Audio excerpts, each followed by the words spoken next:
ಸರಿ ಹೇಳಿ. ವಾಕ್ಯವಾಗಿರುವ యేసయ్య, ನಿನ್ನ ದಾಸನನ್ನು ಮರೆಸಿ ನಮ್ಮೊಂದಿಗೆ ಮಾತನಾಡಿ ಆ ವಾಕ್ಯದಲ್ಲಿ ನೆಲೆಗೊಳ್ಳುವಂತೆ ನಾವದಕ್ಕೆ ಒಪ್ಪಿಸಿಕೊಡುವಂತೆ ಕೃಪೆಯನ್ನು ಅನುಗ್ರಹಿಸು. ಯೇಸುವಿನ ನಾಮದಲ್ಲಿ ಪ್ರಾರ್ಥಿಸ್ತೇನೆ. ಆಮೆನ್. Hallelujah, hallelujah, hallelujah. ದೇವರ ಸನ್ನಿಧಾನಕ್ಕೆ ಅಂದರೆ ಆಲಯಕ್ಕೆ ನಾವು ಬಂದಾಗ ನಾವೆಲ್ಲ ವಾಕ್ಯವನ್ನು ಕೇಳಿ ಅದನ್ನು ಕೈಗೊಂಡು ನಡೆಯುವರಾಗಿ ಕಾಣಲ್ಪಡಬೇಕು. ಹಲ್ಲೆಲೂಯಾ. ಏನು ಮಾಡಬೇಕು? ನಾವು ವಾಕ್ಯವನ್ನು ಕೈಗೊಂಡು ಅದ್ರಲ್ಲಿ ನಡೆಯುವುದಕ್ಕೆ ಕಾಣಲ್ಪಡಬೇಕು. ನಾವು ಇನ್ನೊಬ್ಬರಿಗೆ ಗೊತ್ತಾಗಬೇಕು, ನಾವು ಈ ವಾಕ್ಯದಿಂದ ಇವರು ನಡೀತಿದ್ದಾರೆ, ಈ ಕುಟುಂಬ ಅದರಲ್ಲೇ ಇದೆ ಅನ್ನೋ ರೀತಿ. ನಾನು ಕಳೆದ ದಿವಸ ಹೇಳಿದ್ನಲ್ಲ, ನಾವೆಲ್ಲ ಏನಾಗಿದ್ದೀವಿ? ಆಲಯಗಳು. ಈ ಆಲಯಗಳೆಲ್ಲ ಸೇರಿ ಒಂದು ಸ್ಥಳದಲ್ಲಿ ಈ ಆಕಾಶನ ಭೂಮಿಯನ್ನು ಉಂಟು ಮಾಡಿರುವ ದೇವಾದಿ ದೇವನನ್ನು, ಸರ್ವಶಕ್ತನನ್ನು, ಕರ್ತನನ್ನು, ಸೃಷ್ಟಿಕರ್ತನನ್ನು ಆರಾಧಿಸುವುದಕ್ಕೆ ಇಲ್ಲಿ ಕುಳಿತಿರುವಂಥ ಈ ಸ್ಥಳ ಆತನಿಗೆ ಆಲಯವಾಗಿದೆ. ಆಲಯ ಈಗೇನು ತಿಳ್ಕೋಬೇಕು? ದೇವಾಲಯಗಳೆಲ್ಲ ಸೇರಿ ಒಂದು ಕಡೆ ಕೂಡಿ ಇವೆಲ್ಲ ಸೇರಿ ಆರಾಧಿಸುವುದಕ್ಕೆ ಒಂದು ಸ್ಥಳವೇ ಅದು ಆಲಯ. ಈ ಒಂದು ಗೂಢ ಇಲ್ಲಿಗೆ ಬಂದಿದ್ದೀವಿ. ಈ ಆಲಯಕ್ಕೆ ಒಂದು ಪ್ರತ್ಯೇಕವಾದ ಒಂದು ಸ್ಥಾನ ಕೊಟ್ಟಿದ್ದೀವಿ. ಈ ಸ್ಥಾನಕ್ಕೆ ಇದೆ. ಈ ಸ್ಥಳದಲ್ಲಿ ಬೇರೆ ಏನೇ ಒಂದು ವಿಷಯ, ಬೇರೆ ಯಾವುದೋ ಒಂದು ಮದುವೆ ನಡೆಸ್ತೀನಿ ಅಂತನೋ ಅಥವಾ ಇಲ್ಲಿ ಒಂದು ಬೇರೆ ಮದುವೆ ಕಾರ್ಯಕ್ರಮ ನಡೆಸೋದಕ್ಕೆ ನಾವೇನು ಮಾಡಲ್ಲ, ಅನುಮತಿ ಕೊಡಲ್ಲ. ಯಾರನ್ನ ಈಗ ನಾವು ಇಲ್ಲದೇ ಇರುವಾಗ ಈ ಸ್ಥಳದಲ್ಲಿ ಬಂದ್ಬಿಟ್ಟು ಜೂಜಾಟ ಆಡೋಕ್ಕಾಗುತ್ತಾ? ಇಲ್ಲಿ ಎಣ್ಣೆ ಪಾರ್ಟಿ ಮಾಡೋಕ್ಕಾಗುತ್ತಾ? ಮಾಡೋದು ಏನಾಗುತ್ತೆ? ಈ ಸ್ಥಳ ಅಂದರೆ ಸ್ಥಳಕ್ಕೆ ನಾವೇನು ಮಾಡ್ತಾ ಇದ್ದೀವಿ? ಒಂದು ಸ್ಥಾನನ ಕೊಟ್ಟು ಇವತ್ತು ಇಲ್ಲಿ ನಿಲ್ಲಿಸಿದ್ವಿ. ನಾವು ಇಲ್ಲಿಗೆ ಬಂದಿದ್ದೀವಿ. ನಿಮ್ಗೆ ಇನ್ನೂ ಅರ್ಥ ಆಗಬೇಕು ಅಂತ ಹೇಳಿದ್ರೆ, ನಾವು ರಸ್ತೆ ನಡೀತಿರ್ಬೇಕ್ರೆ ಒಂದು ಬಾಕ್ಸ್ ಬಿದ್ದೋಗಿದೆ. ಆ ಬಾಕ್ಸ್ ಮೇಲೆ ಜೋಯಲ್ ಲುಕಾಸ್ ಅಂತ ಇದೆ. ಬಾಕ್ಸ್ ಸೀಲ್ ಸಮೇತ ಇದೆ. ಏನು ಮಾಡ್ತೀರ ನೀವು? ಪಟ್ ಅಂತ ಹೇಳ್ಬೇಕು. ನಾವು ಮುಂದಕ್ಕೆ ಸ್ಪೀಡಾಗಿ ಹೋಗ್ಬೇಕಲ್ಲ. ನೀವು ಬೇಗ ಮಾತಾಡಿದ್ರೆ, ನೀವು ಹೇಳೋದಕ್ಕೆ ಕಷ್ಟಪಟ್ಟರೆ ಜೋಯಲ್ ಲುಕಾಸ್ ಬಾಕ್ಸ್ ಬಿದ್ದೋಗಿದೆ. ಆ ಪೆಟ್ಟಿಗೆ ನೋಡಿದ ತಕ್ಷಣ ನಿಮ್ಗೆ ಗೊತ್ತಾಗ್ತೈತೆ. ಜೋಯಲ್ ಲುಕಾಸ್ ಅಂದ್ರೆ ನಮ್ಗೇನು ಗೊತ್ತಾಗ್ತೈತೆ? ಬಂಗಾರ. ಸೊ ಬಂಗಾರದ ಪೆಟ್ಟಿ, ಬಂಗಾರದ ಪೆಟ್ಟಿ ಬಿದ್ದೋಗಿದೆ. ಇಮಿಡಿಯೇಟ್ ಆಗಿ ಎತ್ಕೊಳ್ತೀವ, ಇಲ್ಲ ಕಾಲಲ್ಲಿ ಹೋಗ್ಬಿಟ್ಟೆ ಬೇಡ ಅಂತ ಹೋಗ್ತೀವ. ಸರಿ, ಎತ್ಕೊಂಡ್ರಿ. ಈಗ ನಿಮ್ಮ ನೆನಪೆಲ್ಲ ಏನಿರುತ್ತೆ ಅದರಲ್ಲಿ? ಅದ್ರ ಒಳಗಡೆ ಮೇಲ್ ಕಾಣಿಸ್ತಿಲ್ಲಪ್ಪ. ಮೇಲ್ಗಡೆ ಏನ್ ಕಾಣಿಸ್ತಾ ಇದೆ? ಜೋಯಲ್ ಲುಕಾಸ್ ಇಲ್ಲ ಭೀಮಾ ಜ್ಯುವೆಲರ್ಸ್. ಇನ್ನು ನಮ್ಮ ಸೂಲಿಬೆಲೆ ಯಾವ್ದನ್ನ ಹೊಸಕೋಟೆ ಯಾವ ಜ್ಯುವೆಲ್ಸ್ ಅಂಗಡಿ ಹೆಸರು ಇಟ್ಕೊಡಿ, ಅದ್ರ ಹೆಸರು ಐತೆ ಆ ಪೆಟ್ಟಿಗೆ ಮೇಲೆ. ನಮ್ಗೆ ಏನಂತ ಅನ್ಸುತ್ತೆ? ಒಳಗಡೆ ಆದ್ರೆ ಕಾಣಿಸಿಲ್ಲ. ಆದ್ರೆ ಅದು ಎತ್ಕೊಂಡ ಮೇಲೆ ನಿಜವಾಗ್ಲೂ ಬಂಗಾರ ಇತ್ತು ಅಂತ ಇಟ್ಕೊಳ್ಳೋಣ. ಅದೃಷ್ಟ ಇತ್ತು, ತೆಗೆದುಕೊಂಡು ಹೋಗಿ ನಾವೇನ್ ಮಾಡ್ತೀವಿ? ಇಟ್ಕೊಳ್ತೀವಿ ಅಲ್ವಾ? ಈಗ ಬಂಗಾರ ಸಿಕ್ಕಿದೆ, ಆದ್ರೆ ಆ ಬಂಗಾರಕ್ಕೆ ಬೆಲೆನೋ ಪೆಟ್ಟಿಗೆಗೆ ಬೆಲೆನೋ? ಆದ್ರೆ ಆ ಬಂಗಾರ ಯಾವ್ದ್ರೊಳಗಿತ್ತು? ಅದ್ರೊಳಗಿದ್ದಾಗ್ಲೇ ಅದಕ್ಕೆ ಪೆಟ್ಟಿಗೆಗೆ ಅರ್ಥವಾಯ್ತಾ? ಈ ಪೆಟ್ಟಿಗೆಗೆ ಬೆಲೆಗೆ ಬರೋ ಕಾರಣ ಏನು ಅಂತ ಹೇಳಿದ್ರೆ, ಬಂಗಾರ ಒಳಗಿತ್ತು. ಸೊ ಈ ಮನೆ, ಈ ಗೂಡಾರ, ಇದ್ರೊಳಗಡೆ ಬಂಗಾರವೆಂಬ ವಾಕ್ಯ ಇದೆ. ಅದರಿಂದ ಈ ಸ್ಥಾನಕ್ಕೆ ಏನಾಗಿದೆ? ಈ ಸ್ಥಳಕ್ಕೆ ಬೆಲೆ ಬಂದ್ಬಿಟ್ಟಿದೆ. ಈ ಬೆಲೆ ಬಂದಿರೋ ಸ್ಥಳಕ್ಕೆ ನಾವೇನ್ ಮಾಡಿದ್ದೀವಿ? ಬಂದಿದ್ದೀವಿ, ಕೂಡಿದ್ದೀವಿ, ಕುಳಿತಿದ್ದೀವಿ. ಇಲ್ಲಿ ಬಂಗಾರವೆಂಬ ವಾಕ್ಯವನ್ನ ಕೇಳ್ತಾ ಇದ್ದೀವಿ. ಈ ವಾಕ್ಯ ಏನ್ ಮಾಡುತ್ತೆ? ನಮ್ಮನ್ನ ನಡೆಸ್ಕೊಂಡು. ಇವತ್ತಿನ ಧ್ಯಾನಾಂಶವಾಗಿ ದೇವರ ಧರ್ಮೋಪದೇಶ ಕಾಂಡದಲ್ಲಿ 33ನೇ ಅಧ್ಯಾಯದಲ್ಲಿ 28ನೇ ವಾಕ್ಯ. ಧರ್ಮೋಪದೇಶ ಕಾಂಡ 33ನೇ ಅಧ್ಯಾಯದ 28ನೇ ವಾಕ್ಯ. ಒಂದು ಅದ್ಭುತವಾದ ಒಂದು ಮಾತನ್ನ ಇದರಲ್ಲಿ ದೇವರು ಬರೆಸಿದ್ದಾರೆ. ಧರ್ಮೋಪದೇಶ ಕಾಂಡ 33ನೇ ಅಧ್ಯಾಯ 28ನೇ ವಾಕ್ಯ. ಆದ ಕಾರಣ ಇಸ್ರಾಯೇಲರ ಆಕಾಶದ ಮಂಜು ಸುರಿದು ಧಾನ್ಯವು ದ್ರಾಕ್ಷಾರಸವು ಸಮೃದ್ಧಿ ಆಗಿರುವ ದೇಶದಲ್ಲೇ ಸೇರಿ ಎಲ್ಲ ಗಮನಿಸಬೇಕು. ಏನಂತೆ? ನಿರ್ಭಯವಾಗಿ ವಾಸಿಸುವರಾದರು. ಯಾಕೋಬ್ ಸಂಭವರು ಸುರಕ್ಷಿತರಾದರು. ಇವಾಗ ಮುಖ್ಯವಾಗಿ ಕಾಣಲ್ಪಡೋದು ಅಲ್ಲಿ ನಿರ್ಭಯವಾಗಿ ವಾಸಿಸುವರಾದರು. ಹಲ್ಲೆಲೂಯಾ. ಯಾರು ಇಸ್ರಾಯೇಲ್ರು ಹೆಂಗ್ ವಾಸಿಸಿದ್ರು ಅಂದ್ರೆ ನಿರ್ಭಯ. ಅಲ್ಲಿಗೆ ನಿರ್ಭಯ ಅಂತ ಹೇಳಬೇಕು ಅಂದ್ರೆ ಅದಕ್ಕೆ ಮುಂದೆ ಇನ್ನೊಂದು ಪದ ಇದೆ, ಭಯ. ಏನಿದೆ? ಇನ್ನೊಂದು ಭಯ ಅನ್ನೋ ಪದ ಇದೆ. ಅದರಿಂದನೇ ದೇವರು ಹೇಳಿದ್ರು ಇಸ್ರಾಯೇಲ್ರು ಹೆಂಗಿದ್ರಂತೆ, ನಿರ್ಭಯವಾಗಿ ವಾಸಿಸುವರಾದರು.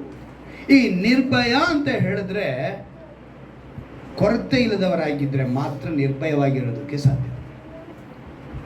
ಅರ್ಥ ಆಯ್ತಾ? ಕೊರತೆ ಇರಬಾರ್ದು ನಮ್ಮ ಹತ್ರ. ಕೊರತೆ ಇಲ್ಲ ಅಂತ ಹೇಳಿದ್ರೆ ನಿರ್ಭಯವಾಗಿ ವಾಸ ಮಾಡ್ತೀವಿ. ಹೇಗೆ ಸಾಧ್ಯ? ಮನುಷ್ಯ ಇವತ್ತು ಭಯ ಅಂದಿದ ತಕ್ಷಣ ಬರೀ ದೆವ್ವ, ಪಿಶಾಚಿ, ಮೋಹಿನಿ ಇದನ್ನೇ ಯೋಚನೆ ಮಾಡ್ತಾರೆ. ಅದಲ್ಲ.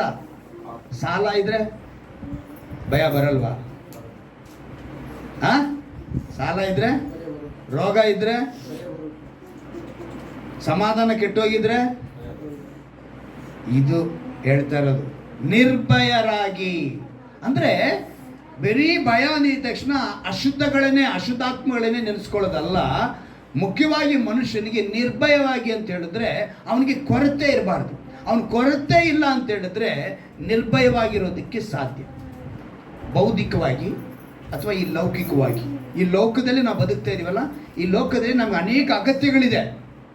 ಇದೆಲ್ಲ ಇದ್ರೆ ನಾವು ಕೊರತೆ ಇಲ್ಲದವರಾಗಿ ಬದುಕ್ತೀವಿ. ನಾನು ಅನೇಕ ಸಾರಿ ಯೋಚನೆ ಮಾಡಿದ್ದುಂಟು. ಈಗ ನಾವು MTB ಅವ್ರಿಗೆ ಹೋಗ್ಬಿಟ್ಟು ಯೇಸು ಕ್ರಿಸ್ತನು ನಿಮ್ಮನ್ನು ಪ್ರೀತಿ ಮಾಡ್ತಾರೆ, ರಕ್ಷಣೆ ಹೊಂದಿ ಅಂತ ಹೇಳಿದ್ರೆ ಸ್ವೀಕರಿಸ್ತಾರ? ಬಚ್ಚೇಗೌಡರು, ಸಿದ್ದರಾಮಯ್ಯ, ಮೋದಿ? ಯಾಕೆ? ಅವರಿಗೆ ಯಾವುದೇ ಕೊರತೆ ಇಲ್ಲ.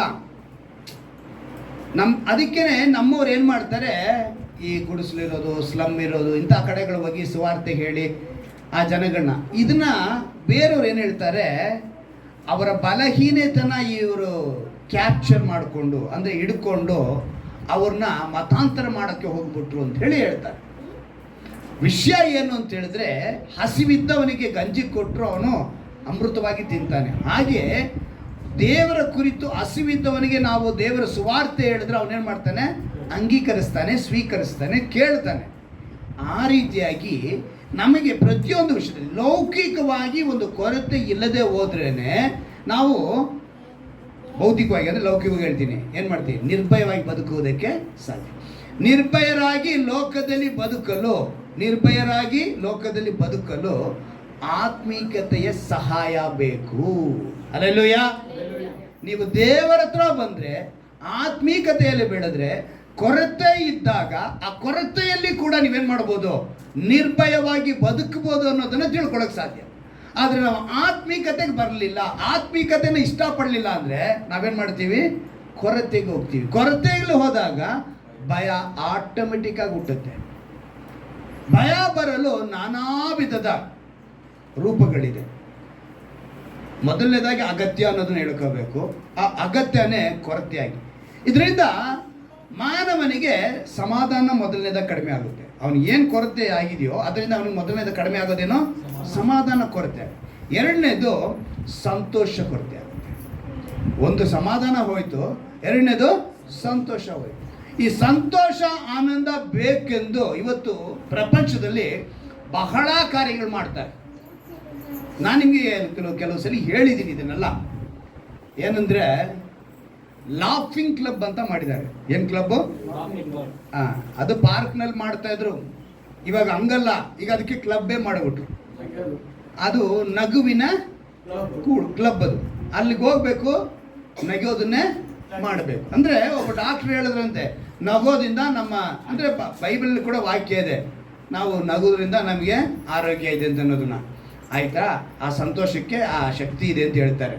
ದುಃಖ ಇದ್ರೆ ಅದು ಎಲುಬಿಗೆ ಕ್ಷಯ ಅಂತಾನೂ ಬರೆಯಲ್ಪಟ್ಟಿದೆ. ಅಂದ್ರೆ ಸಂತೋಷ ಇರಬೇಕು ಅಂತ. ಆದ್ರೆ ನಗು ಅನ್ನೋದನ್ನ ಹೇಳಿಲ್ಲ. ಆದ್ರೆ ಇವ್ರು ಏನ್ ಮಾಡಿದ್ರು? ನಗು ಅನ್ನೋದು ಮನುಷ್ಯನಿಗೆ ಬೇಕು ಅಂತ ಹೇಳಿ ಲಾಫಿಂಗ್ ಕ್ಲಬ್ ಅಂತ ಮಾಡಿ ಇವ್ರೇನ್ ಮಾಡಿದ್ರು?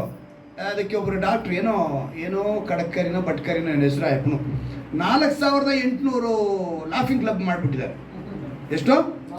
4800 ಕ್ಲಬ್. ಅವನು ಶ್ರೀಮಂತನಾಗೋದ ಆ ಕ್ಲಬ್ ಮಾಡಿ, ಆ ಡಾಕ್ಟ್ರು. ಆಯ್ತಾ? ಇದನ್ನ ನೋಡ್ದ ಇನ್ನೊಬ್ಬ. ಏನ್ ನೋಡ್ದ? ಏನು ಇವ್ರಿಗೆ ಲಾಫಿಂಗ್ ಕ್ಲಬ್ ಅಂತ ಮಾಡ್ಬಿಟ್ಟಿದ್ದಾನೆ, ನಾವೇನ್ ಮಾಡೋಣ? Crying club. ಏನಂತೆ? ಇದಕ್ಕೆ ನೀವು ಅರ್ಥ ನಿಮ್ಗೆ ಚೆನ್ನಾಗಿ ಅರ್ಥ ಆಗತ್ರ ಹೇಳ. ಯಾವುದೋ ಒಂದು ಸಾವು ಮನೆಗೆ ಹೋಗಿದ್ದೀವಿ, ದುಃಖದಲ್ಲಿ ಇರ್ತಾರೆ ಅವ್ರ ಕುಟುಂಬದವ್ರು. ಕೆಲವರು ಕಣ್ಣೀರು ಸುರಿಸ್ತಾನೆ ಇರ್ತಾರೆ. ಆಗ ಒಬ್ರು ಹೇಳ್ತಾರೆ, ಚೆನ್ನಾಗಿ ಹಳ್ಳಿ ಬಿಡ್ರಿ, ಭಾರ ಎಲ್ಲ ಕಳ್ಕೊಂಡ್ಬಿಡಿ. ಏನಂತೆ? ಕಣ್ಣೀರು ಒಳಗೆ ಇಟ್ಕೋಬಾರ್ದ್ರಿ, ಏನಾರು ಆಗ್ಬಿಡ್ತೈತೆ ಅಂತ ಹೇಳ್ತೀವೋ ಇಲ್ವೋ? ಇದನ್ನ ಇವನ್ ಕ್ಯಾಚ್ ಮಾಡ್ಕೊಂಡ. ಯಾರೋ ಈ ಡಾಕ್ಟ್ರು ಇವನ್ ಕ್ರೈಯಿಂಗ್ ಕ್ಲಬ್ ಅಂತ ಶುರು ಹಚ್ಕೊಂಡ. ಓಹೋ, ಇದ್ರಲ್ಲೂ ಕಮಾಯಿ ನಮಗಿದೆ ಅಂತ ಹೇಳಿ ಇವನೇನ್ ಮಾಡ್ದ? ಸರಿ, ಈಗ ಲಾಫಿಂಗ್ ಕ್ಲಬ್ದು ಮಾತ್ರ ಮೇಲ್ಗಡೆ ಸ್ಥಾನದಲ್ಲಿ ಐತೆ, ಕ್ರೈಯಿಂಗ್ ಕ್ಲಬ್ದು ಸ್ವಲ್ಪ ಮಧ್ಯಕ್ಕೆ ಬಂದೈತೆ, ಅದು ಇನ್ನು ಮೇಲಕ್ಕೆ ಬೆಳೆದಿಲ್ಲ. ಇವರಿಬ್ಬರನ್ನ ಇನ್ನೊಬ್ಬ ನೋಡ್ದ, ಅವನೇನ್ ಮಾಡ್ದ? ರೇಜಿ ಕ್ಲಬ್ ಅಂತ ಮಾಡ್ದ. ರೇಜಿ ಕ್ಲಬ್ ಅಂದ್ರೆ ಏನಂದ್ರೆ ದ್ವೇಷನ ಸಾಧಿಸ್ಕೊಂಡ್ಬಿಡೋದಂತೆ. ಅವ್ರೇನ್ ಮಾಡ್ದ? ನಿಮ್ಗೆ ಯಾರ ಮೇಲೆ ದ್ವೇಷ ಇದೆ, ಕೋಪ ಇದೆ, ಆ ಫೋಟೋ ತಗೊಂಬನ್ನಿ. ಈ ಮಕ್ಕಳಿಗೆಲ್ಲ ಕ್ಲೇ ಒಂದು ಇದ್ರಲ್ಲಿ ಮಾಡ್ತಾರೆ ಗೊತ್ತಾ, ಗೊಂಬೆಗಳು ಅದೆಲ್ಲ ಮಾಡ್ತಾರೆ. ನಾನು ಅಂತ ಅದನ್ನ ನಿಮಗೆ ಮಾಡಿ ಕೊಡ್ತೀನಿ, ಆಯ್ತಾ? ಇದಕ್ಕೂ ಎಲ್ಲ ಹಣ ಕಟ್ಟೆ ಹೋಗೋದು. ಲಾಫಿಂಗ್ ಕ್ಲಬ್ ಹಣ ಕಟ್ಟಬೇಕು, ಕ್ರೈಯಿಂಗ್ ಕ್ಲಬ್ಗೆ ಹಣ ಕಟ್ಟಬೇಕು, ಈಗ ರೇಜಿ ಕ್ಲಬ್ಗೂ ಏನು ಮಾಡಬೇಕು? ಹಣ ಕಟ್ಟಬೇಕು. ಹಣ ಕೊಟ್ಟುಬಿಟ್ರೆ ಅವನು ಆ ಗೊಂಬೆ ಮಾಡಿ ಕೊಡ್ತಾನೆ. ಗನ್ನು, ಮಚ್ಚು, ಚಾಕು, ದೊಣ್ಣೆ ಎಲ್ಲ ಕೊಡ್ತಾನೆ. ಆ ಗೊಂಬೆನ ಅಲ್ಲಿ ಇಟ್ಕೊಂಡು ನಿನ್ನ ಮನ ಬಂದಂತೆ ಚುಚ್ಚೋದೆ. ಆ ರೀತಿ ಮಾಡಿದಾಗ ತುಂಬಾ ಸ್ತ್ರೀಯರು ಅವ್ರ ಗಂಡಂದ್ರ ಫೋಟೋನೇ ಕೊಡ್ತಾರೆ. ಏನಂದ್ರೆ ಕಸಿ ಹೆಂಗಿತ್ತಂದ್ರೆ ಕಸ ಕಸ ಕಸ ಅಂತ ಚುಚ್ಚೋ ಅನ್ನೋ ಕಸಿ. ಕೆಲವರು ನೋಡಿರ್ತೀರಾ, ಹೆಂಗಸರಿಗೆ ಕೋಪ ಬಂದ್ಬಿಡ್ತಂದ್ರೆ ಗಂಟನ್ನ ಪ್ರವಾಸಿ ಹಿಂಗೆ ಮಾಡಿ ಏನೇನು ಮಾಡ್ತಾರೆ ಅಂದ್ರೆ ತೀಟ್ಲೆ ಓಯ್ಯೋ ಅಯ್ಯೋ ಅಯ್ಯೋ ಹೆಂಗಾರ ಮಾಡಿ ಅವ್ರು ಹೆಂಗಿರುತ್ತೆ ಗೊತ್ತಾ? ಈ ಚಾಕನ್ ಕೊಟ್ರೆ ಎದೆನಲ್ಲಿಗೆ ಅಚ ಅಂತ ಚುಚ್ಚೋ ಥರ ಅವ್ರಿಗೆ ಮನಸ್ಸು, ಅದು ಅಷ್ಟೊಂದು ಕೋಪ ಅವ್ರಿಗೆ ಒಳಗೆ ಬಂದಿರುತ್ತೆ. ಆದರೆ ತೋರಿಸ್ಕೊಳಕ್ಕೆ ಆಗಲ್ಲ. ಸೊ ಇವನೇನು ಮಾಡ್ದ? ಈ ಲಾಭನ ಪಡ್ಕೊಳ್ಳೋಣಪ್ಪ ನಾವು ಅಂತೇಳಿ ಇವನು ರೇಜಿ ಕ್ಲಬ್ ಮಾಡೋದಂತೆ. ಮಾಡಿ ಈಗೇನಾಗೋಯ್ತು? ಈ 3 ಕ್ಲಬ್ ಅಂದರೆ ಪ್ರಪಂಚದಲ್ಲಿ ಮನುಷ್ಯ ನಿರ್ಭಯವಾಗಿ ಬದುಕೋದಕ್ಕೆ ನಾನಾ ವಿಧದನ್ನ ಮಾಡ್ಕೊತಾನೆ. ದೇವರು ನಮ್ಮೊಂದಿಗೆ ಮತ್ತೆ ನಾವು ದೇವರೊಂದಿಗೆ ಮಾತಾಡಿಲ್ಲ ಅಂತ ಹೇಳಿದ್ರೆ ದುಃಖ ಪಡಬೇಕಾಗುತ್ತೆ. ಅದಕ್ಕೆ ದುಃಖ ಪಡಬೇಕು ನಾವು, ಅದಕ್ಕೆ ಬೇಸರ ಬರಬೇಕು. ನಾವು ದೇವರೊಂದಿಗೆ ಅಥವಾ ದೇವರು ನಮ್ಮೊಂದಿಗೆ ಮಾತಾಡಿಲ್ಲ ಅಂದರೆ ನೋಡಿ, ಮತ್ತಾಯನ ಬರೋ ಸುವಾರ್ತೆಯಲ್ಲಿ 10ನೇ ಅಧ್ಯಾಯದಲ್ಲಿ ಒಂದು ಮಾತನ್ನು ಬರೆದಿದೆ. ಈ ಮಾತನ್ನು ಈ ಕೆಲವು ಮತೋನ್ವಾದಿಗಳು ಏನು ಮಾಡಿಬಿಟ್ರು ಅಂತ ಹೇಳಿದ್ರೆ, ನಿಮ್ಮ ದೇವರು ಕುಟುಂಬದಲ್ಲಿ ಸಮಾಧಾನ ಕೆಡಿಸೋಕ್ಕೆ ಬಂದಿರೋದು, ಒಬ್ಬರಿಗೊಬ್ಬರು ದ್ವೇಷನೇ ಹುಟ್ಟಿಸ್ತಾರೆ, ಅತ್ತೆಗೂ ಸೊಸೆಗೂ ದ್ವೇಷ ಹುಟ್ಟಿಸ್ತಾರೆ, ಹೆತ್ತವರಿಗೂ ಮಕ್ಕಳಿಗೂ ದ್ವೇಷ ಹುಟ್ಟಿಸ್ತಾರೆ ಅಂಥೇಳಿ ಮತೋನ್ವಾದಿಗಳು ಮಾತಾಡೋಕ್ಕೆ ಶುರು ಹಚ್ಕೊಂಡ್ರು. ಅಂದರೆ ಅವರು ಸತ್ಯವೇದನ ಸರಿಯಾಗಿ ಧ್ಯಾನ ಮಾಡಲ್ಲ. ಇಲ್ಲಿ ಬರೆಯಲ್ಪಟ್ಟಿದ್ದ 10ನೇ ಅಧ್ಯಾಯದಲ್ಲಿ 34ನೇ ವಾಕ್ಯದಿಂದ 39ನೇ ವಾಕ್ಯದವರೆಗೂ, ಭೂಲೋಕದ ಮೇಲೆ ಸಮಾಧಾನ ಹುಟ್ಟಿಸುವುದಕ್ಕೆ ಬಂದೆನೆಂದು ನೆನೆಸಬೇಡಿರಿ, ಸಮಾಧಾನ ಹುಟ್ಟಿಸುವುದಕ್ಕೆ ನಾನು ಬಂದಿಲ್ಲ, ಖಡ್ಗವನ್ನು ಹಾಕುವುದಕ್ಕೆ ಬಂದೆನು. ಹೇಗೆಂದರೆ ಮಗನಿಗೂ ತಂದೆಗೂ, ಮಗಳಿಗೂ ತಾಯಿಗೂ, ಸೊಸೆಗೂ ಅತ್ತೆಗೂ ಭೇದ ಹುಟ್ಟಿಸುವುದಕ್ಕೆ ಬಂದೆನು ಅಂಥೇಳಿ ಬರೆಯಲ್ಪಟ್ಟಿದೆ. ಇದನ್ನು ನೋಡ್ಬಿಟ್ಟು ಏನು ಅಂದ್ಬಿಟ್ರು ಅವರು ಮತೋನ್ವಾದಿಗಳು, ನಿಮ್ಮ ಸತ್ಯವೇದ ನಿಮ್ಮ ಯೇಸು ಕ್ರಿಸ್ತನು ಎಲ್ರಿಗೂ ದ್ವೇಷ ಹುಟ್ಟಿಸೋಕ್ಕೆ ಬಂದಿರೋದು ಅಂಥೇಳಿ ಮಾತಾಡೋಕ್ಕೆ ಶುರು ಹಚ್ಕೊಂಡ್ರು. ಅವ್ರ ಸತ್ಯವೇದದ ಅರಿವು ಅವ್ರಿಗಿಲ್ಲ. ಆದರೆ ಇಲ್ಲಿ ಮುಖ್ಯವಾದ ಉದ್ದೇಶ ಏನು ಅಂತೇಳಿ ಅವ್ರು ಕೆಳಗಡೆ ಬರೀತಾರೆ 37ನೇ ವಾಕ್ಯದಲ್ಲಿ, ತಂದೆಯ ಮೇಲಾಗಲಿ ತಾಯಿಯ ಮೇಲಾಗಲಿ ನನ್ನ ಮೇಲೆ ಇಡುವುದಕ್ಕಿಂತ ಹೆಚ್ಚಾದ ಮಮತೆಯನ್ನಿಡುವವನು ನನಗೆ ಯೋಗ್ಯನಲ್ಲ. ಇದು ಅರ್ಥ. ಈಗ ನಾವು ಫಸ್ಟ್ ಅಂದರೆ ನಾನು ಹೇಳ್ತೀನಿ ನೋಡಿ, ತೆಲುಗಿನಲ್ಲಿ ತುಂಬ ಚೆನ್ನಾಗಿದೆ ಪದ, ತೊಲಿ ಪ್ರೇಮ ಅಂತೆ. ಏನಂತ? ತೆಲುಗಿನಲ್ಲಿ ತುಂಬ ಚೆನ್ನಾಗೈತೆ. ಅನಿಲ್ ಕುಮಾರ್ ಅಂತ ಒಬ್ಬರು ಸೇವಕರಿದ್ದಾರೆ ತೆಲುಗು ಆಂಧ್ರನಲ್ಲಿ. ಅವರೊಂದು ಹಾಡೆ ಕಟ್ಟಿದ್ರು, ಪ್ರೇಮಲ ಪಡ್ಡಾನು ಪ್ರೇಮಲ ಪಡ್ಡಾನು ಅಂದರೆ ನೀವು ಗೂಗಲಲ್ಲಿ ಹಾಕಿ, ಏಸು ಪ್ರೇಮಲ ಪಡ್ಡಾನು ಅಂತ ಹೇಳಿ ಒಂದು ಹಾಡಿದೆ. ಪ್ರೇಮಲ ಪಡ್ಡಾನು ಪ್ರೇಮಲ ಪಡ್ಡಾನು ಏಸು ಪ್ರೇಮಲ ಪಡ್ಡಾನು ಅಂತ ಹೇಳಿ ಆ ಹಾಡು ಬರ್ತಿದ್ದಾರೆ ಅವರು. ತುಂಬ ಚೆನ್ನಾಗಿರುತ್ತೆ ಹಾಡು ಕೇಳೋಕ್ಕೆ. ಆ ರೀತಿ ನಾವು ಏಸು ಪ್ರೀತಿಯಲ್ಲಿ ಏನು ಮಾಡಬೇಕು? ಬೀಳಬೇಕು. ಆದರೆ ಇವತ್ತು ಬೇರೆ ಪ್ರೀತಿಯಲ್ಲಿ ಬೀಳೋದ್ರಿಂದ ನೋಡಿ, ಪ್ರೀತಿಯನ್ನಲ್ಲೇ ಏನಂತ ಅರ್ಥ ಬರ್ತದೆ, ಆ ಪದ ಹೇಳುವಾಗಲೇ ಬಿದ್ದೋದು ಅಂತಾನೆ ಬರೋದು, ಬೀಳೋದು. ಅದೇ ನೀನು ಯೇಸುವಿನ ಪ್ರೀತಿಯಲ್ಲಿ ಬಿದ್ದೋದ್ರೆ ಹಿಡ್ಕೊತಾರೆ. ಬೇರೆ ಯಾವುದೇ ಪ್ರೀತಿಯಲ್ಲಿ ಬಿದ್ದೋದ್ರೆ ದುಃಖ, ವೇದನೆ, ಸಂಕಟ ಅಲ್ಲಿ ನಿನಗೆ ನಿರ್ಭಯ ಬರುತ್ತೆ. ಏನು ಬರುತ್ತೆ ಅಲ್ಲಿ? ನಿರ್ಭಯ ಬರುತ್ತಾ? ಭಯ ಬರುತ್ತೆ. ಗಮನಿಸ್ಬೇಕು ನೀವು. ನಾನು ಏನು ಹೇಳ್ತಾ ಇದ್ದೀನಿ ನೋಡಿದ್ರೆ ಹ್ಞೂ ಅಂದ್ರೆ ಹಂಗೆ ಕೇಳ್ಕೊಂಡು ಕೂತ್ಕೊಂಡಿದ್ದೀರಾ? ನಾನು ಏನಾದರೂ ಹ್ಞೂ ಅಂದ್ಬಿಡ್ತೀರ? ಹಂಗಾರೆ ಭಯ ಬರುತ್ತೆ. ಬೇರೆ ಪ್ರೀತಿಯಲ್ಲಿ ಎಲ್ಲೇ ಇದ್ರೂ ಕೂಡ ನಾವೇನು ಬರುತ್ತೆ? ಭಯ ಬರುತ್ತೆ. ಆದರೆ ಯೇಸುವಿನ ಪ್ರೀತಿಯಲ್ಲಿ ನಾವು ನಿರ್ಭಯವಾಗಿ ಬದುಕಬಹುದು. ಅದನ್ನೇ ದೇವರು ಇವತ್ತು ನಮಗೆ ನಿರ್ಭಯವಾಗಿ ವಾಸಿಸೋದಕ್ಕೆ ದೇವರು ಅನೇಕ ವಿಷಯಗಳ ಸತ್ಯವೇದದಲ್ಲಿ ಇಟ್ಟರೆ ಒಂದು 2-3 ಅಂಶಗಳನ್ನ ನಾವು ಧ್ಯಾನ ಮಾಡೋಣ. ಸತ್ಯವೇದದ ಪ್ರಕಾರ ನಾವು ನೋಡೋದಕ್ಕಿಂತ ಮುಂಚೆ ಕೆಲವು ಲೋಕದ ವಿಷಯಗಳನ್ನ ನಾವು ತಿಳ್ಕೋಬೇಕು. ಈ ಲೋಕದಲ್ಲಿ ಭಯದ ಕುರಿತು ಹೇಳಿದರೆ 350 ರೂಪದಲ್ಲಿದೆ ಅಂತ ಭಯಗಳು. ಎಷ್ಟು ರೂಪದಲ್ಲಿದೆ? 350. ಅದರಲ್ಲಿ ಒಂದು ನಿಮಗೆ ಚೆನ್ನಾಗಿ ಪರಿಚಯ ಇರೋದನ್ನ ಹೇಳ್ತೀನಿ. ನೀರೇನು ಕಂಡ್ರೆ ಕೆಲವ್ರಿಗೆ ಭಯ ಇದೆಯಾ ಇಲ್ವೋ? ಅಲ್ವಾ? ಕೆಲವರಿಗೆ ಎತ್ತರಕ್ಕೆ ಹೋದ್ರೆ,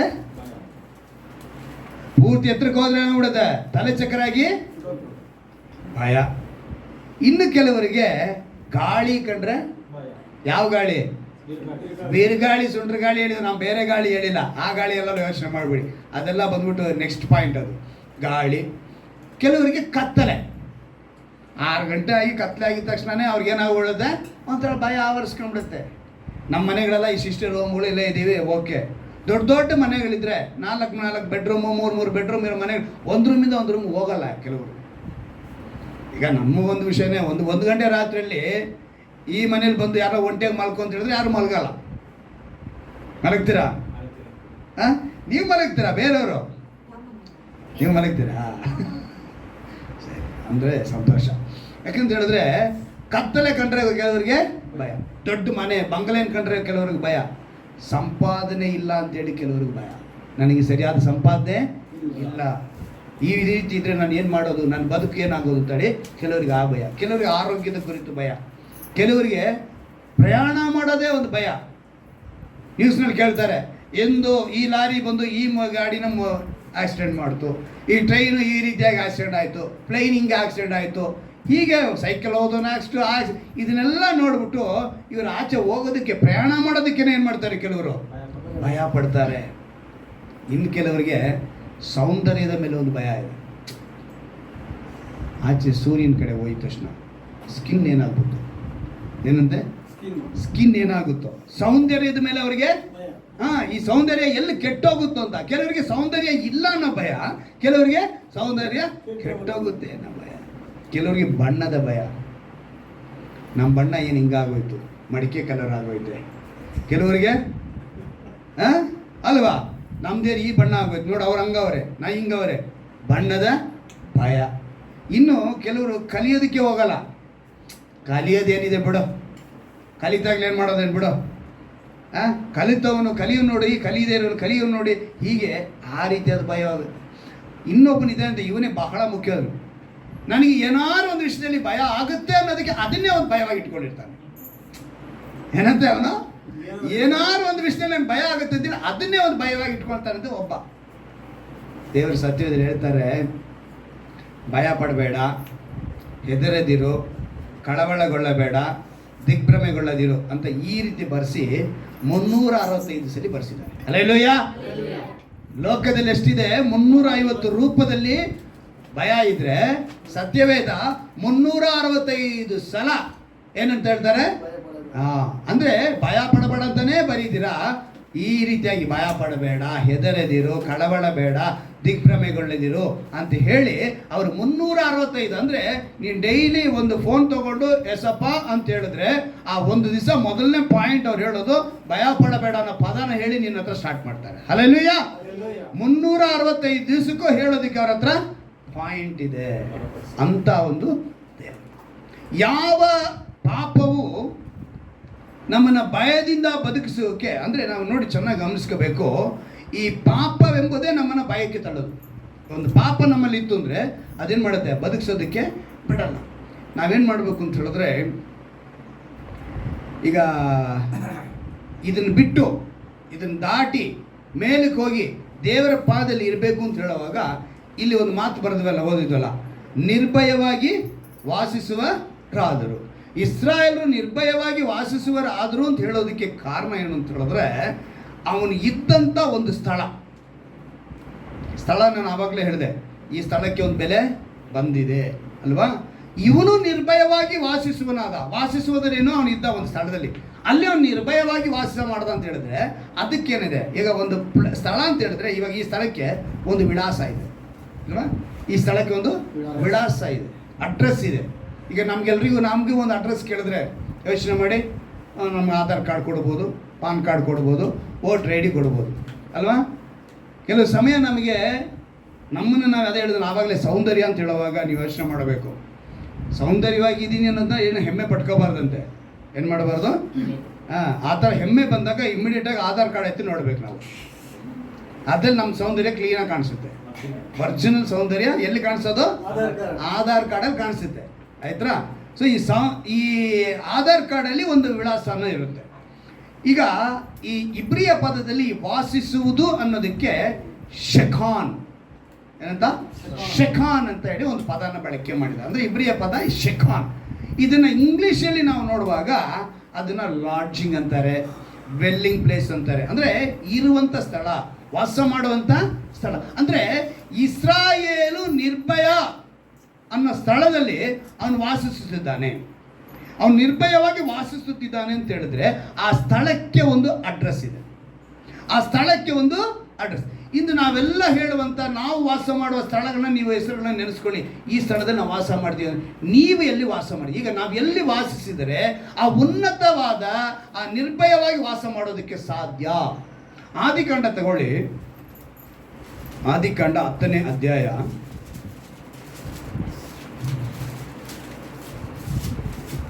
ಅಲ್ಲಿ ನೋಹನ ಮಕ್ಕಳ ಹೆಸರು ಬರೆಯಲ್ಪಟ್ಟಿದೆ. ಮೊದಲನೇ ವಾಕ್ಯ, ಆದಿಕಾಂಡ 10ನೇ ಅಧ್ಯಾಯದ ಮೊದಲನೇ ವಾಕ್ಯ. ನೋಹನ ಮಕ್ಕಳಾದ ಶೇಮ್, ಹಾಮ್, ಎಪೇತರ ಅಂಥೇಳಿ ವಂಶದವರ ಚರಿತ್ರೆಯು ಅಂಥೇಳಿ ಬರೆಯಲ್ಪಟ್ಟಿದೆ. ಯಾರ್ಯಾರು? ನೋಹನ ಮಕ್ಕಳಾದ ಶೇಮ್, ಹಾಮ್, ಎಪೇತರ ವಂಶದವರ ಚರಿತ್ರೆ. ಈ ಮೂವರು ಕೂಡ ಎಲ್ಲಿ ಹೇಗೆ ಇದ್ರು ಅಂತೇಳಿ 9ನೇ ಅಧ್ಯಾಯದ 27ನೇ ವಾಕ್ಯವನ್ನು ಗಮನಿಸುವಾಗ, ಯಫೇತನನು ದೇವರು ವಿಸ್ತರಿಸಲಿ, ಅವನು ಶೇಮನ ಗುಡಾರಗಳಲ್ಲಿ ವಾಸವಾಗಿರಲಿ, ಕಾನಾನನು ಅವರಿಗೆ ದಾಸನಾಗಿರಲಿ ಎಂಬುದು ಪ್ರಳಯವಾದ ಮೇಲೆ ನೋಹನು ಮುಂದೆ ಬರೆಯುತ್ತೆ. ಯಫೇತನು ದೇವರು ವಿಸ್ತರಿಸಲಿ, ಅವನು ಶೇಮನ ಗುಡಾರಗಳಲ್ಲಿ ವಾಸವಾಗಿರಲಿ. ಏನಂದ್ರೆ ಶೇಮನ. ಈಗ ನೀವು ಗಮನಿಸಬೇಕು, ಇಲ್ಲಿ 3 ಜನರ ಹೆಸರು ಬರೆಸಿದ್ದಾರೆ ದೇವರು. ಯಾರು? ಶೇಮ್, ಹಾಮ್, ಎಪೇತ್. ಈಗ ಎಪೇತ್ ಎಲ್ಲಿ ಅವನಿಗೆ ವಿಸ್ತರಿಸಲಿ ಅಂತ ಹೇಳ್ಬೇಡ, ಅಂದರೆ ಅವನು ವಿಶಾಲವಾಗಲಿ ಅಂತೇಳಿ ದೇವರು ಆಶೀರ್ವಾದ ಮಾಡಿದ್ದಾರೆ. ಅವನು ವಿಶಾಲವಾಗಿ ವಿಸ್ತರಿಸಲ್ಪಡೋದಕ್ಕೆ ಅವನು ಎಲ್ಲಿ ವಾಸ ಮಾಡಿದ ಅಂತೇಳಿ ಬರೆಯಲ್ಪಟ್ಟಿದೆ. ಅವನು ಶೇಮನ ಗುಡಾರಗಳಲ್ಲಿ ವಾಸವಾಗಿರಲಿ. ಯಾವ ಗುಡಾರಗಳಲ್ಲಿ? ಶೇಮ್. ಈ ಶೇಮ್ ಅಂದರೆ ಚೆನ್ನಾಗಿ ಅರ್ಥ ಮಾಡ್ಕೊಳ್ಳಿ, ಇಬ್ರು ಪದ. ಆ ಶೇಮ್ ಅನ್ನೋ ಪದ ಅದಕ್ಕೇನೆ ಬೈಬಲ್ ಅಂದರೆ ಬಿಬ್ಲಿಕಲ್ ಎಟಿಮಾಲಜಿ ಅಂತಾರೆ. ಏನಂತೆ? ಬಿಬ್ಲಿಕಲ್ ಎಟಿಮಾಲಜಿ ಅಂದರೆ ಸತ್ಯವೇದದಲ್ಲಿ ಒಂದು ಹೆಸರು ಬರೆಯಲ್ಪಟ್ಟಿದ್ರೆ ಆ ಹೆಸರಿಗೆ ಒಂದೊಂದು ಅರ್ಥ ಇರುತ್ತೆ. ನಮ್ಮ ಭಾಷೆಗೆ ಅರ್ಥ ಮಾಡ್ಕೋಬೇಕು. ಆ ರೀತಿ ಬೈಬಲ್ ಎಟಿಮಾಲಜಿ ಪ್ರಕಾರ ಪ್ರತಿಯೊಂದು ಹೆಸರಿಗೂ ಒಂದು ಅರ್ಥ ಇರುತ್ತೆ. ಈ ಶೇಮ್ ಅನ್ನೋ ಪದಕ್ಕೆ ಅರ್ಥ ಏನು ಅಂತ ಹೇಳಿದ್ರೆ ಘನತೆ. ಏನರ್ಥ? ಘನತೆ. ಅಂದರೆ ಈಗ ಶೇಮ್ ಅನ್ನೋ ಪದಕ್ಕೆ ಅರ್ಥ ಘನತೆ ಅಂದ್ರೆ ಮೇಲೆ ಏಪೇತನು ದೇವರು ವಿಸ್ತರಿಸಲಿ, ಅವನು ಈಗ ಏಪೇತನು ಎಲ್ಲಿ ವಾಸ ಮಾಡ್ತಿದ್ದಾನೆ? ಶೇಮನ ಗೂಡಾರ ಅಂದರೆ ಘನತೆಯ ಗೂಡಾರದಲ್ಲಿ ಅವನು ವಾಸ ಮಾಡ್ತಿದ್ದಾನೆ. ಹಲ್ಲೆಲೂಯಾ. ಅರ್ಥ ಮಾಡ್ಕೊಂಡ್ರೆ ಇವಾಗ ಏಪೇತನು ವಿಶಾಲವಾಗಿದ್ದಾನೆ, ಅವನು ಆಶೀರ್ವಿಸಲ್ಪಟ್ಟಿದ್ದಾನೆ. ಅವನು ಆಶೀರ್ವಿಸಬೇಡಕ್ಕೆ ಕಾರಣ ಏನು ಅಂತ ಹೇಳಿದ್ರೆ ಅವನು ಎಲ್ಲಿ ವಾಸ ಮಾಡ್ತಿದ್ದಾನೆ? ಶೇಮನ ಗೂಡಾರ. ಶೇಮಿಗೆ ಅರ್ಥ ಬಂದು ಘನತೆ, ಅಂದರೆ ಘನತೆ ಎಂಬ ಸ್ಥಳದಲ್ಲಿ ಅವನು ವಾಸ ಮಾಡ್ತಿದ್ದಾನೆ. ಇವತ್ತು ನೀನು ನಾನು ಆ ಘನತೆ ಎಂಬ ಸ್ಥಳದಲ್ಲಿ ವಾಸ ಮಾಡ್ತಿದ್ದೀವ. ನೀತಿಯ ಜನಾಂಗವನ್ನು ವೃದ್ಧಿ ಮಾಡುವಂಥ ದೇವರು. ಅಂದರೆ ಈ ಪ್ರಖ್ಯಾತಿ, ಘನತೆ ಅಂದರೆ ಪ್ರಖ್ಯಾತಿ ಅಂತ ಹೇಳ್ಬೋದು. ಇಂಗ್ಲೀಷಲ್ಲಿ ಇನ್ನೊಂದು ಪದ ಇದೆ, ಫೇಮ್ ಅಂತಲೂ ಇದೆ. ಪ್ರಖ್ಯಾತಿ ಅಂತ ಹೇಳ್ಬೋದು. ಅಂದರೆ ನಮ್ಮ ಬದುಕು ಯಾವ ಗೂಡಾರದಲ್ಲಿ ವಾಸ ಮಾಡ್ತಾ ಇದ್ದೀವಿ. ಅದಕ್ಕೇ ಲಾಸ್ಟ್ ಟೈಮ್ ದೇವರಿಗೆ ಗೂಡಾರದ ಕುರಿತು ನಿಮ್ಗೆ ಹೇಳಿದ್ದು, ಆಲಯ ಕುರಿತು ಮಾತನಾಡಿದ್ದು. ದೇವರ ಆಲಯಕ್ಕೂ ಮತ್ತು ಮನುಷ್ಯರು ಕಟ್ಟಿರುವ ಗೂಡಾರಗಳಿಗೂ ವ್ಯತ್ಯಾಸನ ತಿಳಿಸಿದ್ದಾರೆ. ಸೊ ನಾವು ಸ್ಥಳಗಳ ಕುರಿತು ದೇವರು ಅಂದರೆ ಆಸಕ್ತಿ ಅನ್ನೋ ಪದ, ಆ ಆಸಕ್ತಿ ಯಾರಲ್ಲಿದೆ, ನಾಮನ್ನು ಅರಿತವನು ಯಾರು, ಇವ್ರನ್ನೆಲ್ಲ ಜೋಡಿಸ್ಕೊಂಡೇ ದೇವರು ಇಲ್ಲಿ ಕರ್ಕೊಂಡ್ಬಂದಿದ್ದಾರೆ. ಇಲ್ಲಿ ನಾವು ಘನತೆ ಎಂಬ ಸ್ಥಳದಲ್ಲಿ ಇದ್ದೀವ, ಘನತೆ ಎಂಬ ಗೂಡಾರದಲ್ಲಿ ಇದ್ದೀವ. ದೇವರೊಂದಿಗೆ ವಾಸಿಸಲು ಈ ಶರೀರವೆಂಬ ಗೂಡಾರವು ಬೇಕಾಗಿದೆ. ಈ ಶರೀರ ಏನಾಗಿರಬೇಕು? ದೇವರು ವಾಸ ಮಾಡುವ ಗೂಡಾರವಾಗಿರಬೇಕು. ಇದು ಗೂಡಾರ, ಈ ಗೂಡಾರ ಬಂದು ದೇವರನ್ನ ಆರಾಧಿಸೋದಕ್ಕೆ ಈ ಆಲಯಕ್ಕೆ ಬರಬೇಕು. ಹಲ್ಲೆಲೂಯಾ. ಇಲ್ಲಿ ನಾವು ಬಂದಿದ್ದೀವಿ ನೋಡಿ. ಕಳೆದ ದಿವಸ ಎಷ್ಟು ಜನ ನ್ಯೂಸ್ ನೋಡಿದ್ರು ಗೊತ್ತಿಲ್ಲ. IAS ಆಫೀಸರು ಒಬ್ಬರು ಇನ್ಕಮ್ ಟ್ಯಾಕ್ಸ್ನವ್ರು ರೈಡ್ ಮಾಡಿದ್ರು. ಅವ್ರಿಗೆ ಲ್ಯಾಪ್ಟಾಪನ್ನು ತೆಗೆದು ನೋಡಿದ್ರೆ ಆ ಲ್ಯಾಪ್ಟಾಪಲ್ಲಿ ಬಹಳ ಅನೇಕ ವಿಷಯಗಳನ್ನ ಅದರಲ್ಲಿ ಇತ್ತು. ಅದರಲ್ಲಿ ಮುಖ್ಯವಾಗಿ ಅವ್ರು ಗಮನಿಸಿದ್ದು ಅಂತ ಹೇಳಿದ್ರೆ, ಆ IAS ಆಫೀಸರು ಉತ್ತಮ ಸ್ಥಾನದಲ್ಲಿರುವಂಥ ವ್ಯಕ್ತಿ ಚೈಲ್ಡ್ ಪೋರ್ನೋಗ್ರಫಿಯಲ್ಲಿ ಪೂರ್ತಿಯಾಗಿದ್ದಂತೆ. ಪೋರ್ನೋಗ್ರಫಿ ಅಂತ ಹೇಳಿದ್ರೆ ಅಶ್ಲೀಲ ಚಿತ್ರಗಳು, ಸಿನಿಮಾಗಳು ಅಂತ ಹೇಳ್ಬೋದು. ಅಂಥದ್ದು ಮಕ್ಕಳ ಅಶ್ಲೀಲ ಸಿನಿಮಾಗಳನ್ನೇ ಬೇರೆ ಅವನು ಲೋಡ್ ಮಾಡ್ಕೊಂಡಿದ್ದಂತೆ ಒಬ್ಬ IAS ಆಫೀಸರ್. ಅಲ್ಲಿಗೆ ಅವನ ಸ್ಥಳ ಎಂಥದ್ದು? ಪಾಪ ತುಂಬಿದ ಸ್ಥಳ. ಘನತೆ ಇರದೇ ಇರುವಂಥ ಸ್ಥಳದಲ್ಲಿ ಅವನು ಒಳ್ಳೆ ಅಧಿಕಾರದಲ್ಲಿದ್ದ. ಆದರೆ ಅವನೇನು ಮಾಡ್ತಾ ಇದ್ದಾನೆ? ಪಾಪದೊಂದಿಗೆ ತನ್ನ ಸ್ಥಳವನ್ನು, ಗೂಡಾರವನ್ನು ಮಾಡಿಕೊಂಡಿದ್ದಾನೆ. ಏಪೇತನು ವಿಸ್ತರಿಸಲ್ಪಡಲು ಶೇಮ್ ಎಂಬ ಘನತೆ ಎಂಬ ಗೂಡಾರದಲ್ಲಿ ವಾಸಿಸಿದ್ದಕ್ಕೆ ಅವನು ಆಶೀರ್ವಿಸಲ್ಪಟ್ಟ.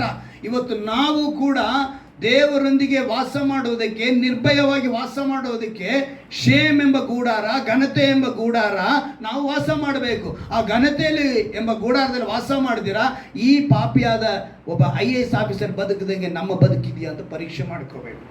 ನಾವು ಯಾವ ರೀತಿಯಾಗಿ ಇವತ್ತು ಬದುಕ್ತಾ ಇದ್ದೀವಿ? ದೇವರ ನೀತಿ ಧರ್ಮ ಮನುಷ್ಯನಿಗೆ ಘನತೆ ಕೊಡುತ್ತೆ. ಯಾಕಂದ್ರೆ ಅವ್ರು ಶಿಲುಬೆ ಮೇಲೆ ಜಡಿಯಲ್ಪಟ್ಟಿದ್ದು ನಮಗೆ ನೀತಿ ದೊರಕಬೇಕು ಅಂತೇಳಿ. ಉಚಿತವಾಗಿ ದೇವರು ನಮಗೆ ನೀತಿನ ಕೊಟ್ಟಿದ್ದಾರೆ.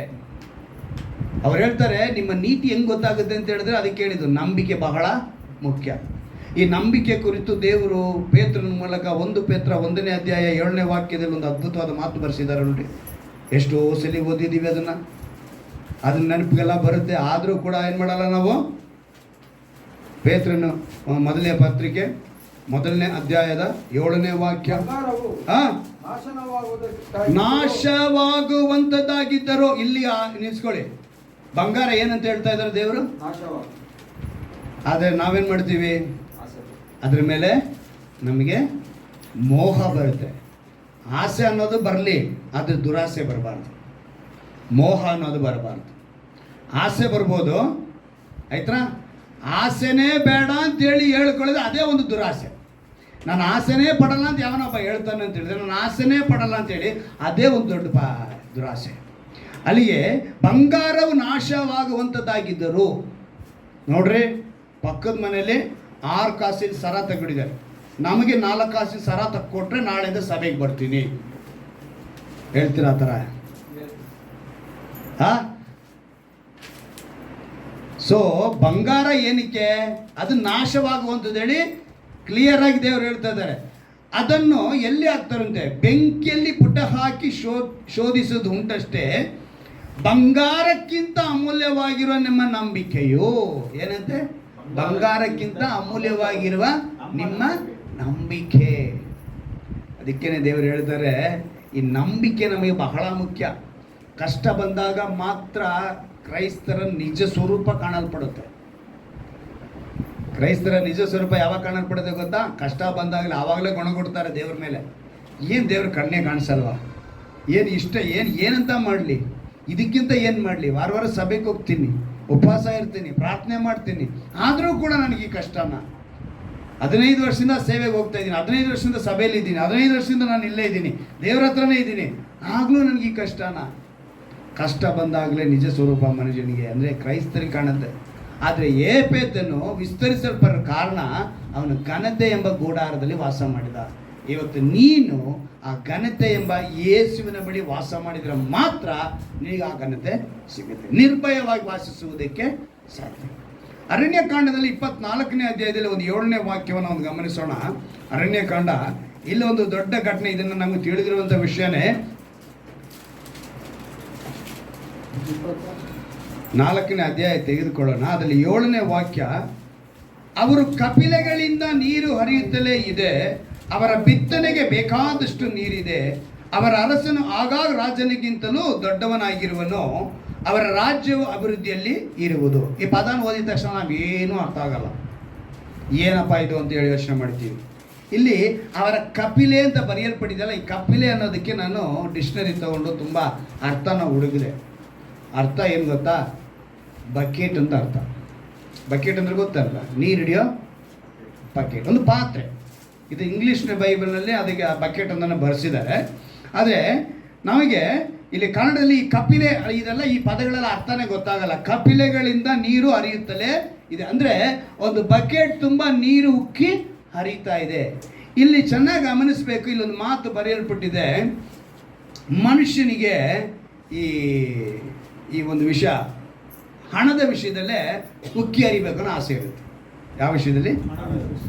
ಕಳೆದ ದಿವಸಗಳಲ್ಲಿ ಒಂದು 4 ತಿಂಗಳಿಂದನೋ 3 ತಿಂಗಳಿಂದನೋ ಒಂದು ನ್ಯೂಸ್ ನೋಡಿದ್ವಿ. ಹೆಣ್ಮಕ್ಳ 4 ಜನ ತಾಯಿದ ಶವ ಸಂಸ್ಕಾರ ಮಾಡಕ್ಕೆ ಬಿಟ್ಟಿಲ್ಲ, ಆಸ್ತಿಗೋಸ್ಕರ. ಏನಂದರೆ ಒಬ್ಬಳು ಕಡೆಯವರೆಗೂ ತಾಯಿನ ಇಟ್ಟು ನೋಡ್ಕೊಂಡಿದ್ದರಿಂದ ಆಕೆಗೆ ಸ್ವಲ್ಪ ಜಾಸ್ತಿ ಬರೆದ್ಬಿಟ್ರು, ಏನು ಸೊತ್ತು. ಮಿಕ್ಕಿದವ್ರಿಗೆಲ್ಲ ಆಸ್ತಿ ಬೇರೆ ಥರ ಬರೆದಿದ್ರು. ಅದಕ್ಕೆ ನಾವು 4 ಜನ ಒಬ್ಬರಿಗೆ ಹುಟ್ಟಿರೋದು, ಆದರೆ ಅವಳಿಗೆ ಮಾತ್ರ ಯಾಕೆ ಎಕ್ಸ್ಟ್ರಾ ಕೊಟ್ಟಿದ್ದಾರೆ, ಅದರಿಂದ ಶವ ಸಂಸ್ಕಾರ ಮಾಡೋದಕ್ಕೆ ಬಿಡಲ್ಲ ಅಂತೇಳಿ ನಿಂತಿದಂತೆ. ಅಂದರೆ ಹಣ ಮನುಷ್ಯನ ಏನು ಮಾಡುತ್ತೆ? ಈಗ ನಾವು ಉಕ್ಕಿ ಹರಿಬೇಕಾಗಿರೋದು ಯಾವುದು ಅಂತೇಳಿ ತಿಳ್ಕೋಬೇಕು. ಇಲ್ಲಿ ನೀರು ಅಂತ ಬರೆಯಲ್ಪಟ್ಟಿದೆ, ಬಕೆಟ್ ಅಂದರೆ ಕಪಿಲೆ ಅಂತ ಬರೀ. ಈ 2 ಪದದಿಂದಲೇ ನಿಮ್ಗೆ ಅದನ್ನ ಅರ್ಥ ಸಿಗೋದು. ನಿರ್ಭಯವಾಗಿ ವಾಸ ಮಾಡೋದಕ್ಕೆ ಮೊದಲನೇದಾಗಿ ಎಫೆತನು ಹೆಂಗೆ ವಾಸ ಮಾಡೋದು ಅಂತ ಹೇಳಿದ್ರೆ, ಘನತೆ ಎಂಬ ಗೂಡಾರದಲ್ಲಿ, ಅಂದರೆ ದೇವರ ಗೂಡಾರದಲ್ಲಿ ವಾಸ ಮಾಡಿದ, ಅಂದರೆ ದೇವರೊಂದಿಗೆ ವಾಸ ಮಾಡಿದ ಅಂತ ಅರ್ಥ. ಈಗ ಎರಡನೇದಾಗಿ ನಾವು ನೋಡ್ತಾ ಇದ್ದೀವಿ, ಇಲ್ಲಿ ಕಪಿಲೆಗಳಿಂದ ನೀರು ಹರಿಯುತ್ತಲೇ ಇದೆ, ಅವರ ಬಿತ್ತನೆಗೆ ಬೇಕಾದಷ್ಟು ನೀರಿದೆ. ನೀರಿದೆ 2 ಸಲ ಬರೆಸಿದ್ದಾರೆ. ಕಾರಣ ಏನು? ಇದು ಒಂದು ವಿಶೇಷವಾದ ಮಾತು. ಇದನ್ನು ಮಾಡ್ತಾ ಇರೋರು ಯಾರು ಅಂತ ಹೇಳಿದ್ರೆ, ಇಲ್ಲಿ ನಿಮಗೆ ಚೆನ್ನಾಗಿ ಗೊತ್ತಾಗಬೇಕು ಯಾರು ಅಂಥೇಳಿ. ಬಿಳಾಮನು, ಬಾಲಾಕನೆಂಬ ಅರಸ ಏನು ಮಾಡ್ತಾನೆ, ಇಸ್ರಾಯೇಲ್ನ ಶಪಿಸಬೇಕು ಅಂತೇಳಿ ಬಿಳಾಮನೆಂಬ ಒಬ್ಬ ಮನುಷ್ಯನ ಕರ್ಕೊಂಡ್ಬಂದು ಇಸ್ರಾಯೇಲ್ನ ಶಾಪಗ್ರಸ್ತರಾಗಿ ಮಾಡುವಂತ. ಆಗ ಅವನೇನು ಮಾಡ್ತಾನೆ ಹೇಳಿಂತಾನೆ, ಇದೆಲ್ಲ ನಿಮಗೆ ಜ್ಞಾಪಕ ಇದೆಯಾ ಇಲ್ವಾ? ಸರಿ, ಇನ್ನೊಂದ್ಸರಿ ಜ್ಞಾಪಕ ಮಾಡಿಸ್ತೀನಿ, ಸ್ವಲ್ಪ ಹೇಳಿ ಹಂಗೆ ಮುಂದೆ ಗೊತ್ತಾಗ್ತೀನಿ. ಈ ಬಿಳಾಮನ್ ಏನು ಮಾಡ್ದ, ನಾನು ಹಂಗೆಲ್ಲ ಹೇಳೋಕ್ಕಾಗಲ್ಲ ಅಂದ. ಆವಾಗ ಒಂದು ಸಣ್ಣ ಮೂಟೆ ಇಟ್ಟರು, ಸಣ್ಣ ಗಂಟು, ಹಣದ ಗಂಟು, ಹಣದ ಮೂಟೆ ಹಂಗಿಟ್ರು. ಹಂಗೆ ನೋಡಿದ ತಕ್ಷಣ ಆಯಿತು, ಸ್ವಲ್ಪ ಯೋಚನೆ ಮಾಡ್ತೀನಿ ಅಂದ ಬಿಳಾಮ. ಆಯಿತು ಅಂತ ಬಂದ. ಆದರೆ ದೇವ್ರೇನು ಮಾಡಿದ್ರು, ಅವನ ಬಾಯಲ್ಲಿ ಹೇಳಿದ್ರು. ತಕ್ಷಣ ಇವನೇನು ಮಾಡ್ದ, ಬಾಲಾಕ, ಇನ್ನು ಸ್ವಲ್ಪ ದೊಡ್ಡದಾಗಿಡ್ರು, ಇನ್ನು ಸ್ವಲ್ಪ ದೊಡ್ಡ ಮೂಟೆ ಇಟ್ಟ. ಯಾವುದೋ ದೊಡ್ಡ ಗಂಟು, ಹಣದ ಗಂಟನ್ನ ಇಟ್ಟಿದ ತಕ್ಷಣ ಆಯಿತು, ಪ್ಲೇಸ್ ಚೇಂಜ್ ಮಾಡಿಬಿಡಿ, ನಾವು ಅಲ್ಲಿ ಹೋಗಿ ಏನಾದ್ರು ಮಾಡೋಣ ಅಂತ ಹೇಳ್ದ. ಮತ್ತೆ ದೇವ್ರು ಹೇಳಿದ್ರು, ಬೇಡಪ್ಪ ಬಿಳಾಮ, ನನ್ನ ಜನಾಂಗದ ಮೇಲೆ ನೀನು ಏನು ಮಾಡೋಂಗಿಲ್ಲ ಅಂತ ಹೇಳಿದ್ರೆ ಕೇಳಲಿಲ್ಲ ಅವನು. ಮತ್ತೆ ಇವನಿಗೆ ಇನ್ನೊಂದು ಗಂಟು ತೋರಿಸಿದ್ರು. ಈ ಹಣದ ಗಂಟು ಏನು ಮಾಡುತ್ತೆ ಅಲ್ವಾ, ಬಹಳವಾಗಿ ಅವನು ಬುದ್ಧಿ ಕೆಡಿಸ್ಬಿಡ್ತು. ಅವನೇನು ಮಾಡ್ದ, ಸರಿ ಅಂತೇಳಿ ಒಪ್ಕೊಂಡೇ ಬಿಟ್ಟ. ಹಣದ ಗಂಟು ನೋಡಿದ ತಕ್ಷಣ, ಇವತ್ತು ಮನುಷ್ಯ ಹಣದ ಒಂದು ವಿಷಯದಲ್ಲಿ, ಹಣ ಅಗತ್ಯ ಮನುಷ್ಯನಿಗೆ ಹಣ ಅಗತ್ಯ, ಆದರೆ ಅದು ದುರಾಸೆ ಆಗಬಾರ್ದು. ಅದಕ್ಕಿಂತ ದೇವರು ನಮಗೆ ಇವತ್ತು ಹೆಚ್ಚಿನ ರೀತಿಯಲ್ಲಿ ಇದನ್ನು ಬಿಡಿಸಿ ಹೇಳ್ತಾರೆ. ಬಿಳಾಮನ್ ಏನು ಮಾಡ್ತಿದ್ದಾನೆ ಅದು ನೋಡ್ದ, ದೇವರು ನೋಡಿದ್ರು. 3 ಸಲ ಅವನಿಗೆ ಎಚ್ಚರಿಕೆ ಕೊಟ್ಟು ಕೊನೆಗೆ ಕತ್ತೆ ಕೈಲಿ ಮಾತಾಡ್ಸಿದ್ರು. ಏನು ಮಾಡಿದ್ರು? ಕತ್ತೆ ಕೈಲಿ ಮಾತಾಡ್ಸಿದ್ರು. ಆವಾಗಲೇ ಅವನಿಗೇನಾಯ್ತು, ಅಬ್ಬಾ ಇನ್ಮೇಲೆ ನೀವು 24ನೇ ಅಧ್ಯಾಯ ನೋಡಿದ್ರೆ, ಇಸ್ರಾಯೇಲಿಗೆ ಶುಭವಾಗಬೇಕೆಂಬುದೇ ಯೆಹೋವನ ಚಿತ್ತವೆಂದು ಬಿಳಾಮನು ತಿಳಿದು ಮೊದಲಿನಂತೆ ಶಕುನ ನೋಡೋದಕ್ಕೆ ಹೋಗದೆ ಅರಣ್ಯದ ಕಡೆಗೆ ಮುಖವನ್ನು ತಿರುಗಿಸಿಕೊಂಡನು. 24ನೇ ಅಧ್ಯಾಯದ 1ನೇ ವಾಕ್ಯದಲ್ಲಿ ಹೇಳಲ್ಪಡ್ತಾ ಇದೆ. ಇದರಲ್ಲಿ ಬಹಳ ವಿಷಯಗಳಿದೆ. ನೀವು 23, 22ನೇ ಅಧ್ಯಾಯ ಎಲ್ಲ ನೀವು ಗಮನಿಸಿದ್ರೆ ಬಿಳಾಮನ ಕುರಿತು, ಬಾಲಾಕನ ಕುರಿತು ಬರೆಯಲ್ಪಟ್ಟಿದೆ. ಅಲ್ಲಿ ಅವನೇನು ಮಾಡ್ದ, ಹಣದ ಆಸೆಗೆ ಇವ್ರನ್ನ ಶಪಿಸಬೇಕು ಅಂತ ನೋಡ್ದ. ಅಂದರೆ ಇವತ್ತು ನಿನ್ನನ್ನು ಯಾರಾದರೂ ಶಪಿಸಬೇಕು ಅಂತ ಹೇಳಿ ಬರ್ಬೋದು, ನಿನ್ನ ನಿಂದಿಸಬಹುದು, ಅವಮಾನ ಮಾಡಬಹುದು, ನಿನಗೆ ಏನು ಬೇಕಾದ್ರೂ ಹೇಳ್ಬೋದು, ನಿನಗೆ ಅದನ್ನು ಮಾಡ್ತೀನಿ ಇದನ್ನು ಮಾಡ್ತೀನಿ ಅಂತ ಹೇಳ್ಬೋದು. ಆದರೆ ಯಾವುದು ನೆರವೇರಲ್ಲ. ಕಾರಣ ಏನು ಅಂತ ಹೇಳಿದ್ರೆ, ಇಸ್ರಾಯೇಲನ್ನು ಯಾರು ಪ್ರೀತಿ ಮಾಡಿದ್ದಾರೆ? ದೇವರು ಪ್ರೀತಿ ಮಾಡಿದ್ದಾರೆ. ಅವನಿಗೆ ವಿರೋಧವಾಗಿ ಏನೇ ಬಂದರೂ ಕೂಡ ದೇವರು ಯುದ್ಧ ಮಾಡೋರೆ. ಮುಖ್ಯವಾಗಿ ಗಮನಿಸಬೇಕಾಗಿರೋದು ಇಲ್ಲಿ ಏನು ಅಂತ ಹೇಳಿದ್ರೆ, ಯಾಕೋಬನ ಬರೆದ ಪತ್ರಿಕೆ 1ನೇ ಅಧ್ಯಾಯದಲ್ಲಿ 15ನೇ ವಾಕ್ಯ ಒಂದು ಮಾತು ಬರೆಯಲ್ಪಟ್ಟಿದೆ. ಯಾಕೋಬನ ಬರೆದ ಪತ್ರಿಕೆ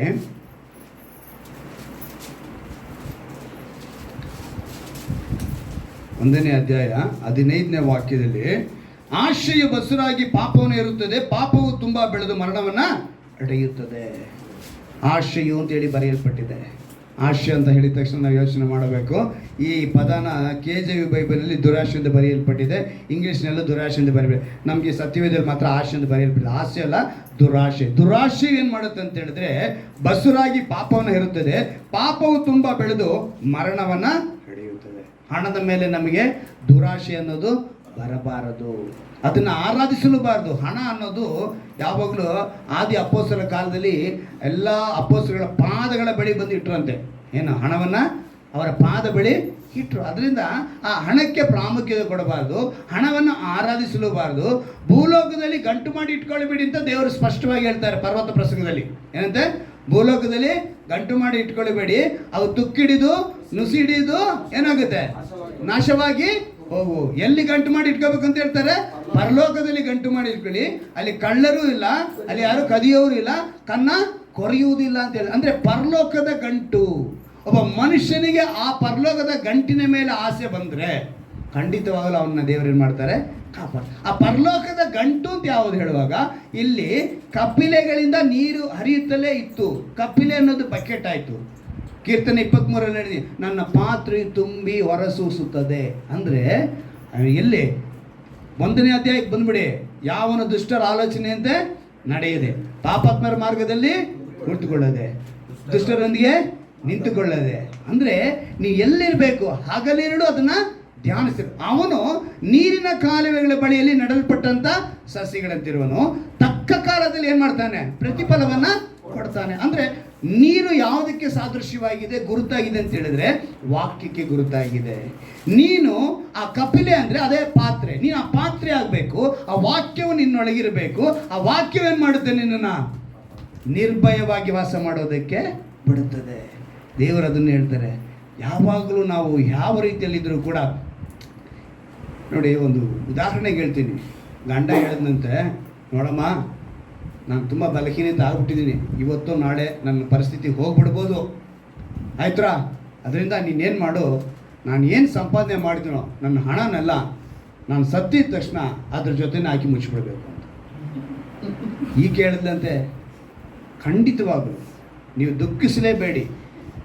ಗಂಡ ಇಲ್ಲದ ಮೇಲೆ ನನಗೆ ಈ ಹಣ ಯಾಕೆ ಬೇಕು, ಏನೋ ಈ ಹಣ ಯಾಕೆ ಬೇಕು ಅಂತ ಹೇಳಿ ಸರಿ ಅಂತ ಹೇಳಿ ಹೇಳಿದ್ಲು. ಈ ಹೇಳಿದ ಮಾತಿಗೆನೆ ಇವನು ಪೂರ್ತಿ ಸಂತೋಷ ಆಗ್ಬಿಟ್ಟ. ನನ್ನ ಹೆಂಡತಿ ಎಷ್ಟು ಉತ್ತಮಳು ಅಂಥೇಳಿ ಆ ಸಂತೋಷದಲ್ಲಿ ಹಾರ್ಟ್ ಅಟ್ಯಾಕ್ ಆಗಿ ಸತ್ತೋದ.